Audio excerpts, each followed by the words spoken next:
Fred Dagg, the project of Fred Dagg, from where it started on sort of almost accidentally on television for, a minute, to him leaving with mum to go and have a baby, that's me in Melbourne, that period actually lasts for less than 4 years.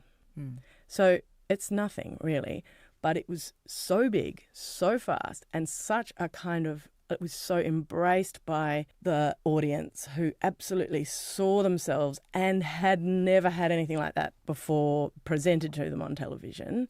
And that thing of I come from my audience, he used to watch television in New Zealand and think someone's going to do it soon. Someone's going to go on and do a Kiwi accent and replicate my life in some way, and I'm going to see myself, and it's going to be worth doing, because look around me, look at all these creative Kiwis. He was on a later in his life, he was on a shearing gang, and he just used to think that the way that we can sit here for hours is the most boring kind of work in the world, and it can be so entertaining. These people are geniuses at talking, and it's not on our screens. And so the moment kind of was that he foresaw the importance of that in a way. He used to say, you don't want to overstay your welcome. And I think if he'd tried to do something else with Fred, or if he'd watered that down in some way, or indeed if he'd tried something else and it maybe hadn't worked, it could have been the end of him, because the first thing worked so much, and how can you follow that up? So